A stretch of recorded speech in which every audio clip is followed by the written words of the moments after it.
Le terme « matrice » devient très populaire lors de l'éveil spirituel.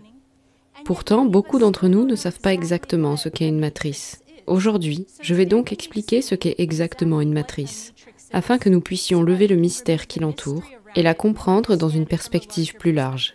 La plupart du temps, lorsque les gens font référence à la matrice, ils se réfèrent essentiellement à une réalité simulée, où nous sommes à l'intérieur d'une construction qui est censée être presque comme une réalité virtuelle. Pourtant, ce n'est pas exactement ce qu'est une matrice. En fait, une matrice est une création organique de la conscience.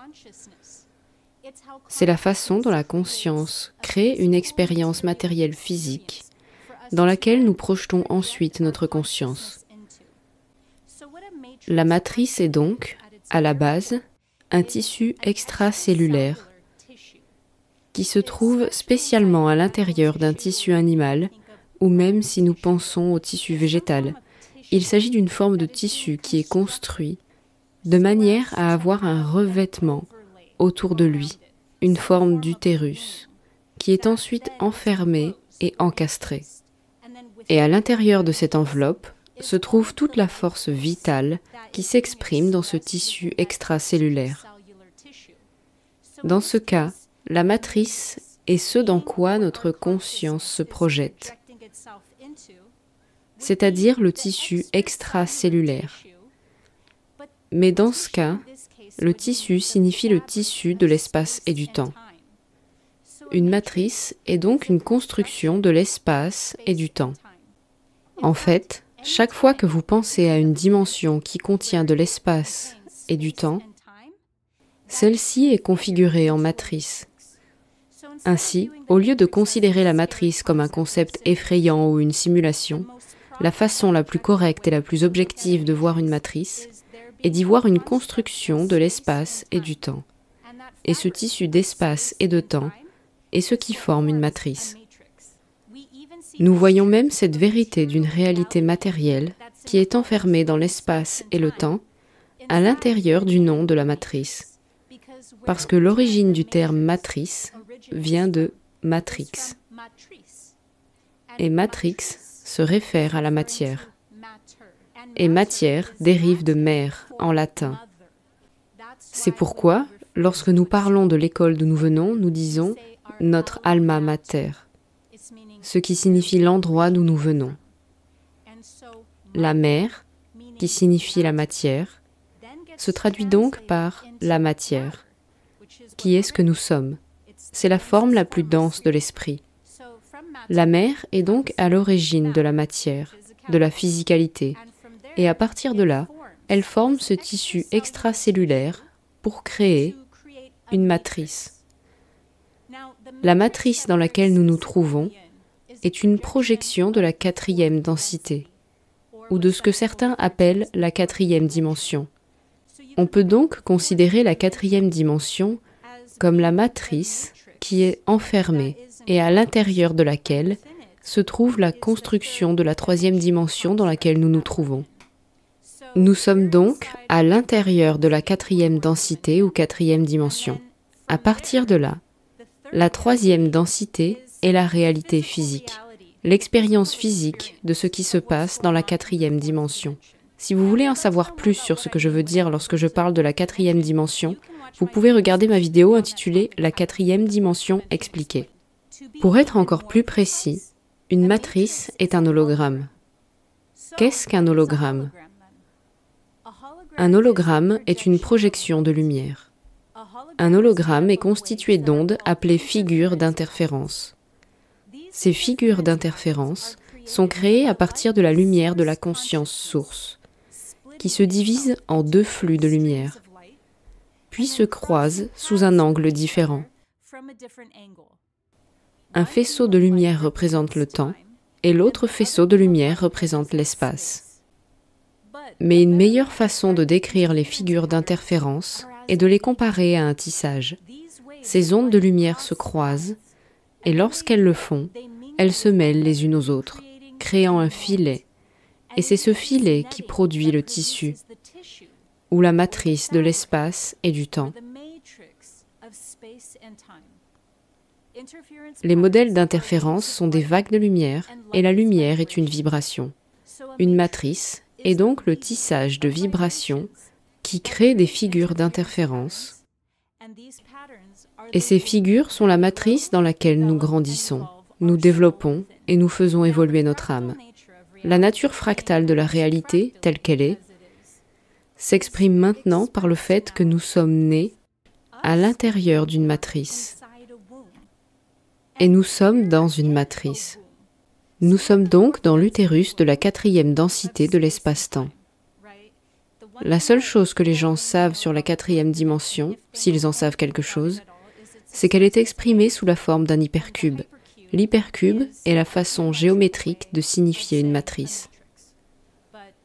Mais lorsque nous sommes dans le ventre physique de notre mère, que nous sommes nourris et alimentés, il s'agit d'une version fractale de la réalité, parce que c'est ce dans quoi nous sommes, dans cette expérience physique.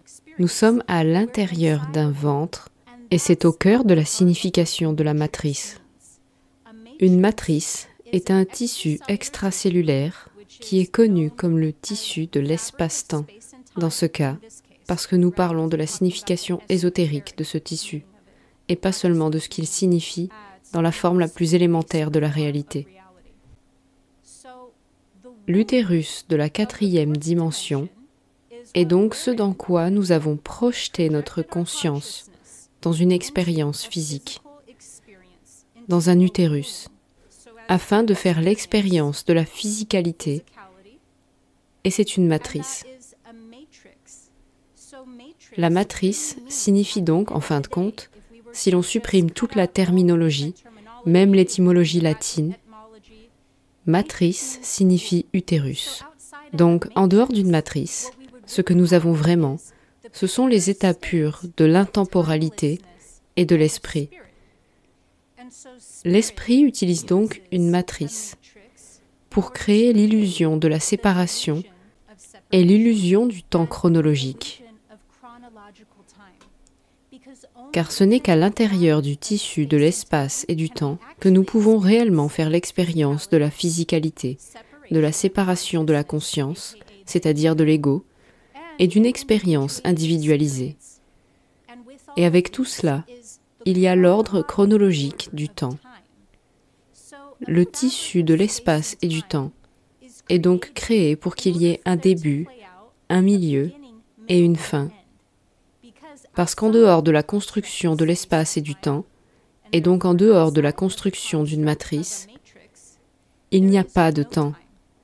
Nous sommes dans l'expression de notre nature éternelle, qui est toujours dans le moment présent constant. Nous appartenons donc à l'intemporalité et nous créons une matrice afin d'expérimenter l'illusion du temps chronologique, où les choses se déroulent en tant que passé, présent et futur, ce qui n'existe pas en dehors d'une matrice.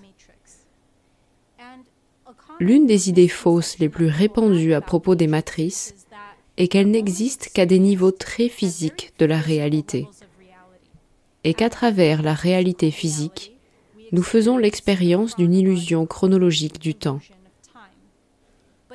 Mais au niveau supérieur de la réalité, ou les dimensions supérieures, l'espace et le temps n'existent pas, alors qu'en réalité, les dimensions supérieures, au-delà de la 4e densité, font toujours l'expérience de l'espace-temps.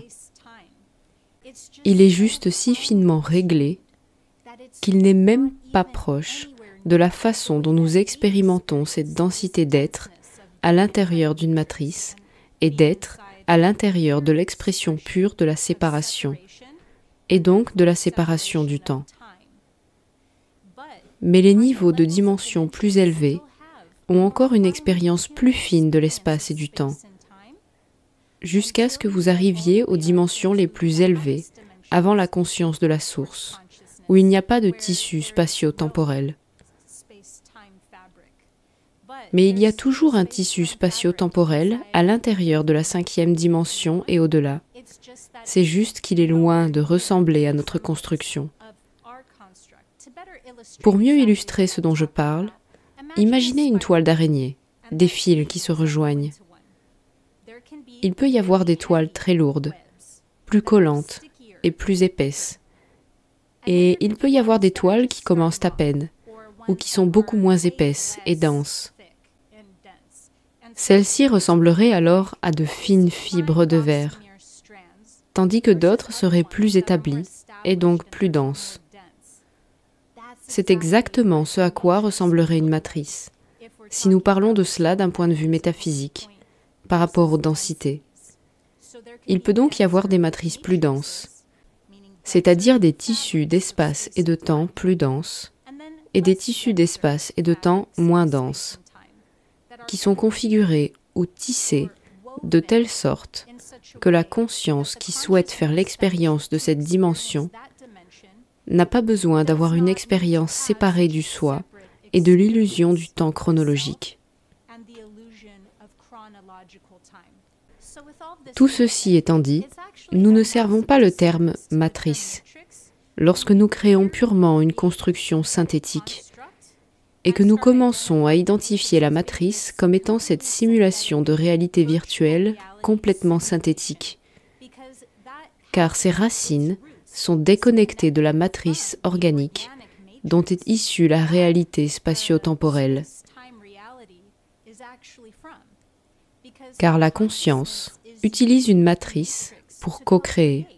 Il s'agit donc d'un processus de collaboration pour expérimenter différentes couches de densité, différentes couches et dimensions dans lesquelles nous pouvons accéder à différentes expériences et différentes formes de séparation de la conscience afin que nous puissions réellement expérimenter un ego individuel qui a un début, un milieu et une fin.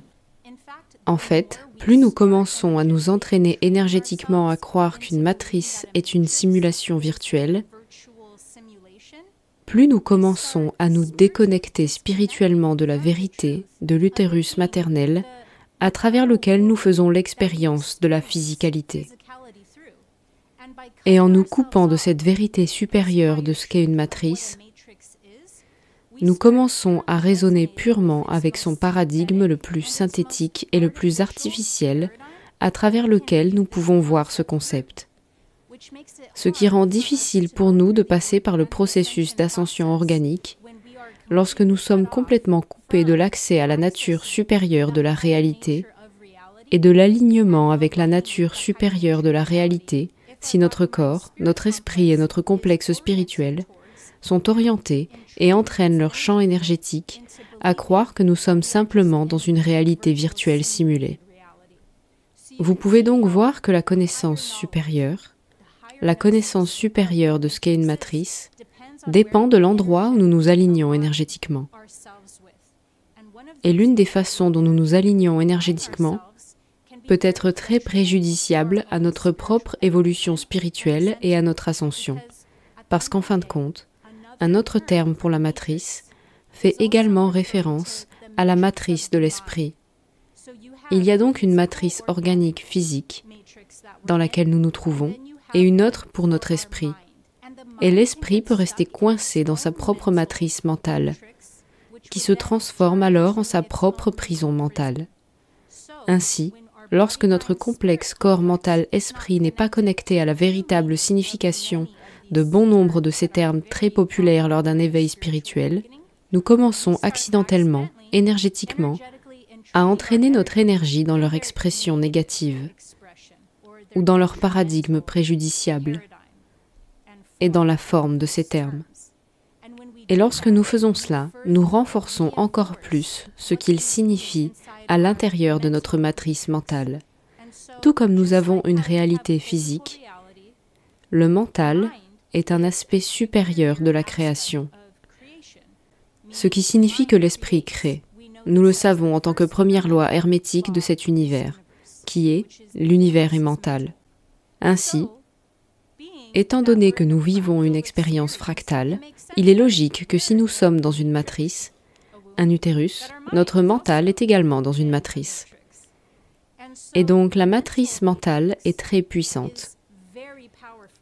Et il est très important d'aligner la matrice mentale avec l'expérience dans laquelle elle se trouve. Parce que la pensée crée. Non seulement la pensée crée, mais notre imagination, c'est-à-dire notre pouvoir mental créatif, est si puissant qu'il a aussi la capacité de nous aligner énergétiquement.